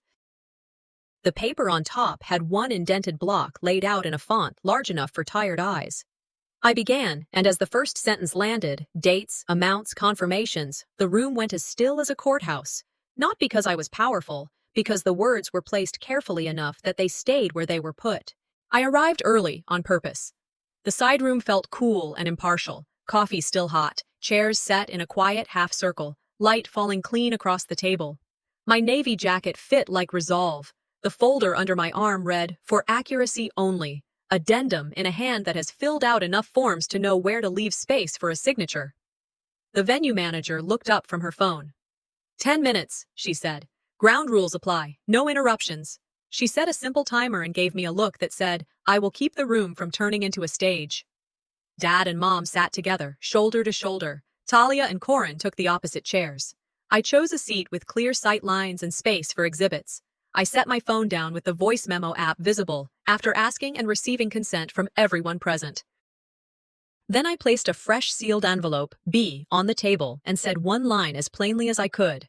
This is a read-through of the summary paragraph you were sent, numbers only. If you want fairness, read it into the record. I unsealed the envelope and slid out a one-page summary and a short list of exhibits. The paper was crisp by design, not to dramatize, but to keep the mood from being casual. First paragraph. Dates, vendor names, dollar amounts. I read without adjectives. Deposits originated from my account, confirmations attached. Then I set down 2 printed screenshots, the cropped photo caption and the pendant caption, now corrected, with URLs and timestamps visible in the corners. I held up the coordinator place card from the rehearsal dinner for 3 seconds, long enough to be undeniable, short enough not to humiliate, and laid it beside the invoices. The church post was edited yesterday to remove the theft claim, I noted, marking Exhibit C in the margin. The timer ticked softly. Facts were the loudest thing in the room. Dad tried the moral pivot he favors when numbers displease him. Family doesn't keep score, he said, steady as a man issuing an instruction he expects to be followed. Family doesn't publish lies, I answered at the same volume. Mom called it making a spectacle, but the venue manager shook her head once. This is documentation, not spectacle. Talia's eyes filled, and Corin said, Is this really necessary? I kept my hands flat on the table where they could do no showy talking. It became necessary when the post went up, I said. The request remains one sentence. Cease false statements, correct credits, route expenses via invoices only. No shaming, no backstory. This is not a courtroom, I added, tapping the paper. It's a ledger. I slid the signature lines across for delivery acknowledgement. The pen sat untouched. Silence as strategy, again. I turned to the exhibits. Bank letter, I said, highlighting the readable line with my finger so no one had to squint. Unauthorized withdrawal declined for lack of documentation. Chapter 8's corroboration, printed and calm. Pendant addendum, I added, pointing to the jeweler's invoice, the insurance appraisal, and the corrected public caption. Updated as of 7:42 a.m. One more line for the elder's ears, shaped to be remembered when repeated. Peace without truth is just quiet.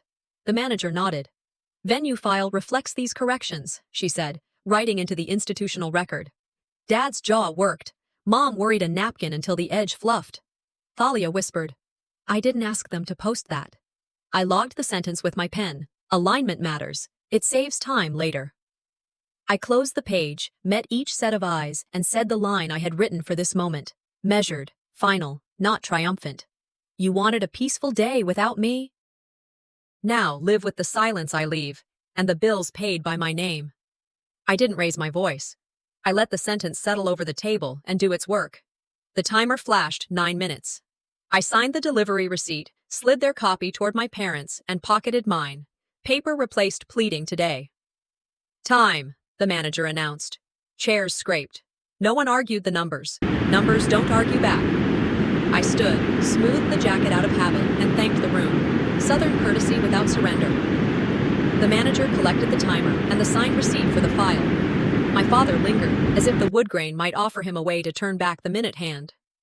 My mother gathered her purse with small, efficient movements, the way you do when your script has been interrupted and you haven't memorized a new one. Thalia didn't rise immediately.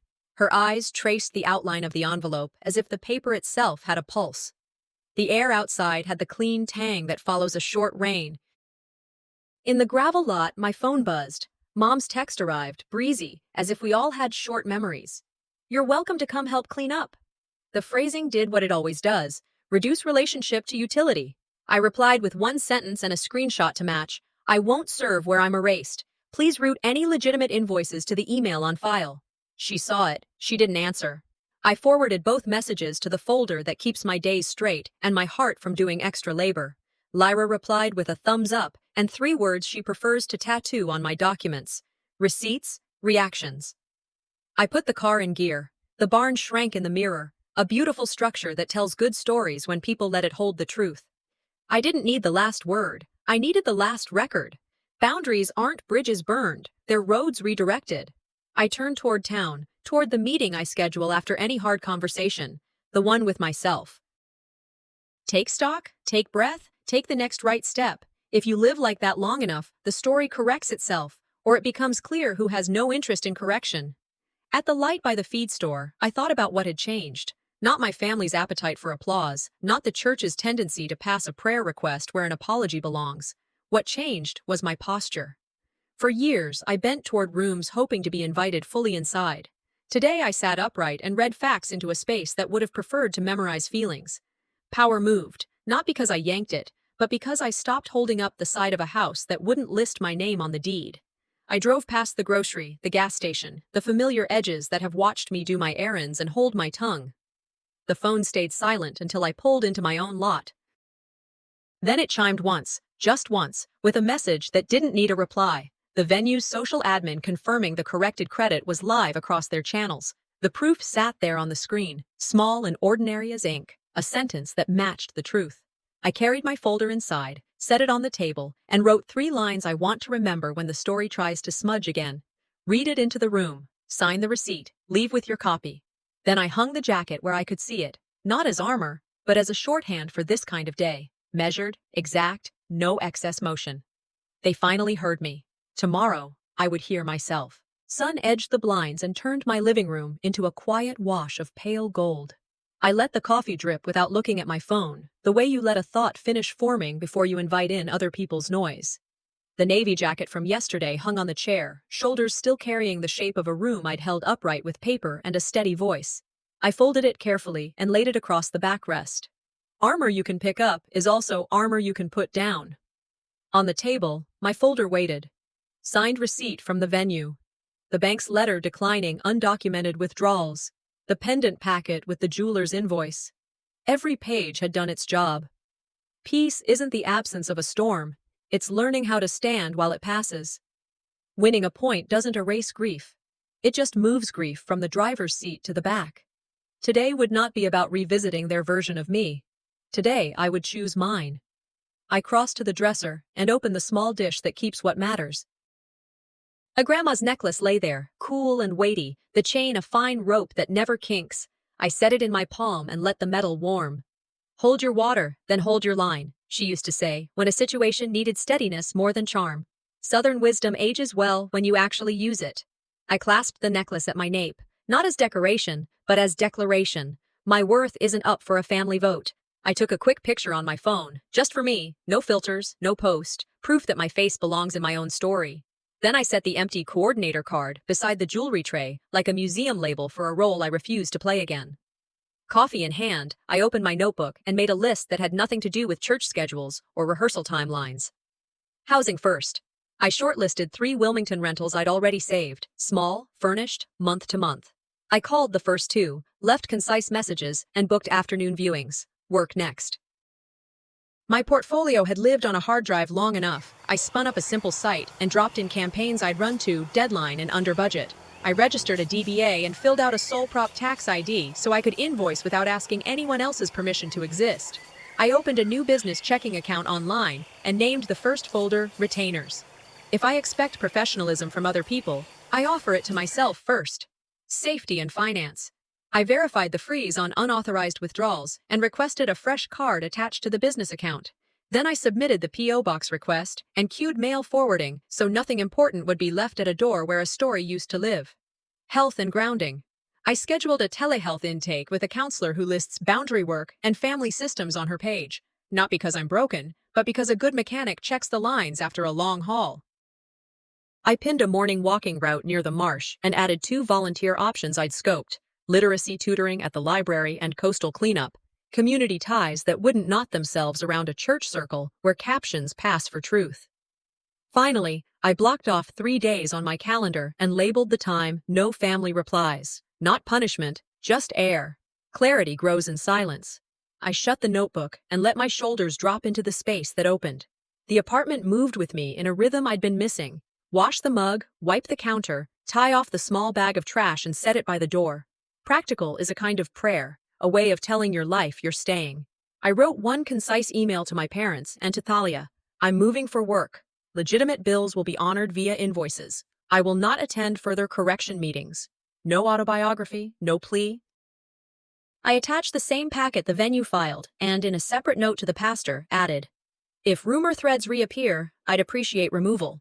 I'll continue to keep my statements factual and brief. Respectful without bending. There's a tone that keeps your dignity and still leaves a door unlocked in case someone else wants to grow." The trunk held 2 last lanterns and a box of ribbon I'd paid for twice already, once at purchase, once in patience. I returned them to storage, took pictures for inventory, and closed the unit with the simple finality of a latch sliding home. On the drive back, I called 2 clients and explained that I was moving my marketing work to a freelance basis. I offered a 30-day transition with clear deliverables. Adults don't vanish and call it healing. They hand off the baton and then take the new lane. Thalia's name lit my phone as I set the bag of trash by the door for the morning. I let it ring once before answering. "Hey," I said, keeping my voice low and the speaker off. No triangulation, no audience. "I didn't mean for it to get that far," she said immediately, breath catching like a person who started running late and hasn't found a steady pace. "We're both adults," I answered. "Silence is also a choice." "I know." A pause. I could hear the hollow of a hallway on her end. "Maybe we can reset." "With truth and boundaries?" I asked. "Because I won't go back to whatever that was." "I mean, yes," she said. But the word felt new in her mouth, not worn in enough to walk on yet. "I'm declining coffee," I said gently. "If there's a practical need, an invoice, a question you want answered in writing, email me. I won't litigate feelings that deny facts." "That's harsh," she said, but not like a wound. More like she'd found the edge she'd been pretending wasn't there. "It's specific," I said. "I wish you well." Not weaponized, no frosting of passive aggression. Just true, and at a distance that made telling the truth possible. After we hung up, I logged the call, date, time, no promises made, and felt my jaw unclench. I said an out-of-office reply that said little and meant everything. In meetings, replies delayed. Then I cleaned the kitchen like I was handing it to a new tenant because the person I'm becoming deserves to walk into a space that isn't carrying last week's mess. I wiped the counter slow and steady, emptied the trash, checked the windows, and laid the keys on the table. The necklace sat warm at my collarbone, a small weight that steadied more than it adorned. Dawn came as a thin ribbon over the ridge, and with it a sense of release I hadn't felt since the first time I left for college and realized you can love a place and still be finished living there. I slid the keys into an envelope with the landlord's name and set it by the door. I packed the trunk in the order I would need to unpack: 2 suitcases, the portfolio case, the folder on top. In the passenger footwell, I tucked a canvas bag with a water bottle, almonds, a phone charger, and a notepad. You'd be surprised how many bad decisions are prevented by calories and a pen. I checked the church group once, briefly, so I wouldn't be tempted to do it at any of the county lines. No new posts. The pendant credit remained corrected. The theft line was still gone. Good. Let the record stand. If anyone needed me, there were invoices and certified mail for that. They had earned the right to use both. I locked the door and walked my envelope to the mail slot in the foyer. The small sound the keys made as they fell, metal on metal, a neat chime, felt like punctuation. I put my palm against the wood one last time, not with sentiment but with thanks. This place held me while I learned the difference between silence that smothers and silence that saves. The road gathered me the way roads do when you've packed properly. Seatbelt click, playlist found, mirrors set, old hymns slid into Bonnie Raitt and back again. I merged onto I-40 East with a feeling I can only describe as a sentence finally punctuated. The GPS blinked Wilmington, and the small arrow pointed where the marsh air would find me by afternoon. My shoulders dropped another half-inch. "I'm gone," I said out loud, not to the people behind me, but to the habit of explaining myself to rooms that had already decided not to hear. Past Black Mountain, the light changed to that polished blue you get after rain. Trucks held their lanes, coffee warmed my hand, the necklace tapped a small rhythm against my skin when the car hit seams in the pavement. Every few miles I imagined the steps ahead as if I were producing a small necessary event. Meet the landlord, sign the month-to-month, check the windows, set the kettle on the stovetop to prove it heats, schedule the first walk at the marsh while the birds are bold and the air is clean. Then send the short final note to my parents. Address updated below. Invoices only. No meetings. It's not that I don't believe in miracles, I just no longer mistake miracles for substitutes where boundaries belong. I didn't check the church group at the rest area. I didn't rehearse arguments no one had invited me to. I ate a handful of almonds and stretched my back and called the first landlord to confirm I'd be on time. "We'll be here," she said, and it sounded like a sentence that knew how to end. On the last stretch, the landscape flattened and the sky opened the way it does near the coast, a wide bowl that invites your lungs to try again. I rolled the window down 2 inches and let the air do what it does best, reset the room where your ribs live. The necklace felt heavier, and then it didn't. It felt like part of my body's geometry, a line that pointed forward. At the county line, I said the words that closed one book and opened another. At the county line, the old story stays behind. The sign slid by. The necklace pointed east. The cottage door resisted me, swollen with salt and humidity. I leaned my shoulder into it until the latch gave, and the first rush of brine-filled air met me like a welcome I didn't have to earn. It smelled of marsh grass, sand, and open possibility. I dropped my bag just inside and set the folder on the small table by the window. For the first time in weeks, the soundscape was mine. Gulls calling, a buoy bell in the distance, the hush of waves folding over themselves. Church whispers had no reach here. My phone stayed face down in my bag. Boundaries are physical choices too. I hung the navy jacket on a hook by the door. Armor off, agency on. A line floated up from somewhere deep. "You can't heal in the room that hurt you." I breathed it in with the salt and decided it was true. I opened my laptop and filed my DBA, the click of the keyboard a metronome for this new rhythm. A business checking account followed, a clean space for income that no one else could mislabel. I pushed my portfolio live with a few campaigns I'd kept quiet about for too long. Proof of competence, not a plea. 10 minutes later, an email arrived from the venue manager with a referral. A coastal nonprofit needed a campaign. Reputation travels even when family slams doors. I booked a month-to-month extension on the lease, called utilities into my name, and scheduled a P.O. box pickup. Community can be rebuilt, you just have to choose the bricks. Literacy tutoring at the library. Beach cleanup on Saturdays. Circles not tied to my last name. Eleanor Roosevelt whispered from a bookmarked page. "No one can make you feel inferior without your consent." I withdrew my consent, permanently. I drew up a 30-day plan. 3 pitches, 2 retainers, 1 savings target. A ledger of my own making. While I built forward, the ripples moved upstream. The pastor posted a neutral correction. Earlier statements lacked complete information. The post has been removed.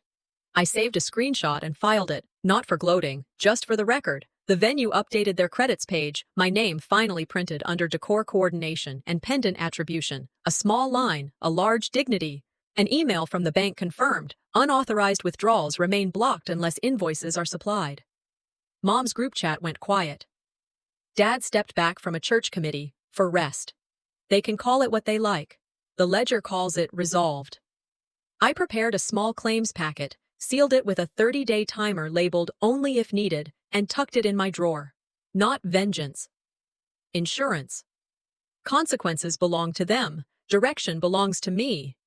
At dusk, I opened a frame and slid Grandma's necklace inside. I wrote 1 line on heavy paper, "Hold your water, hold your line," and tucked it beneath the chain. Behind it, I placed the empty coordinator card, artifact turned warning label. I mounted the frame by the door. Every exit from this cottage would pass under its gaze. Every leaving would be a choice, not a flight. I took a photo for myself, not to post, not to prove, to remember. "I am not the role you wrote for me," I whispered. The late light caught the glass and turned the metal warm, as if she'd reached across time to nod. I drafted 1 last certified note to my parents and Thalia. Short. Invoices only, no meetings. Defamation cured by removal. Further posts will trigger formal action. I included a clean ledger of what I had covered and what I was waiving. Mercy as a line item only I control. I added, for 90 days, contact by email only. Non-urgent matters will not receive a response. I blocked group threads, untagged old photos, and created a filter that sent their messages to a folder named Records. I lit a candle and thought of something an elder once told me. Say it once, in writing, and let the paper do the talking. Then I laced up my sneakers. Decisions want movement. The marsh path unspooled under me, air heavy with salt and promise. Wind lifted my hair. I let it. My phone buzzed. A Wilmington number. I answered. The nonprofit's director spoke briskly. We'd like to start Monday. I accepted with scope, deposit, and kickoff agenda. Standards are self-respect in spreadsheet form. On the way back, I bought a small plant for the windowsill. Rooted things thrive when they're not stepped on. In the cottage, I lit another candle, opened my laptop, and typed my first invoice in this new life. Truth, itemized. I saved it, sent it, and sat back to listen to the ocean's answer. They wanted peace without me, I thought. I built peace within me. My folder lay closed on the table, ledger balanced, pages still. The necklace hung by the door. Salt air filled the room, not borrowed, not begged, just mine. When the knock came, it wasn't the past, it was my future, right on time.